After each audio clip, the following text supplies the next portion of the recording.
టాలీవుడ్ అంటే before Baahubali after Baahubali అనే సంగతి తెలిసిందే.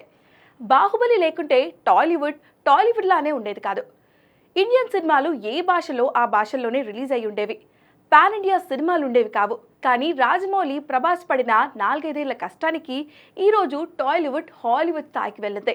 యావత్ ప్రపంచం టాలీవుడ్ వైపు చూస్తుంది. అలాంటి మాస్టర్ పీస్ బాహుబలి పార్ట్ 1 ఇప్పుడు రిలీజ్కు ప్లాన్ చేస్తున్నారు. ప్రస్తుతం టాలీవుడ్లో రిలీజ్ ట్రెండ్ గట్టిగా నడుస్తున్న సంగతి తెలిసిందే. రిలీజ్ల్లోనూ కొత్త రికార్డులు నమోదవుతున్నాయి.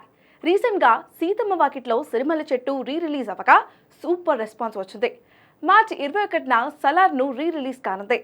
ఈ సినిమా అడ్వాన్స్ బుకింగ్స్ వారం నుంచే దుమ్ము లేపుతున్నాయి. ఏడాదిన్నర కూడా కాకముందే సలార్కు ఇంత క్రేజ్ ఏంట్రా అని అంతా షాక్ అయ్యారు.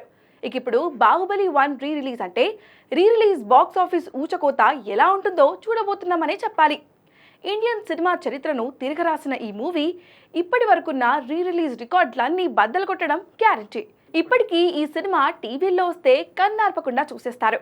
అందుకే ఎప్పటి నుంచో బాహుబలి రిలీజ్ కావాలని అడుగుతున్నారు రెబెల్ ఫ్యాన్స్. ఈ నేపథ్యంలో తాజాగా నిర్మాత శోభు యార్లగడ్డ దీనిపై స్పందించారు. ఈ ఏడాదిలోనే బాహుబలి 1, బాహుబలి 2ను రిలీజ్ చేయనున్నట్లుగా చెప్పుకొచ్చారు.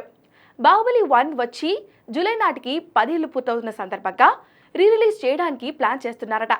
త్వరలోనే అధికారికంగా ప్రకటించే అవకాశం ఉంది. మరి రిలీజ్ సినిమాల్లో బాహుబలి ఎలాంటి సెన్సేషన్ క్రియేట్ చేస్తుందో చూడాలి.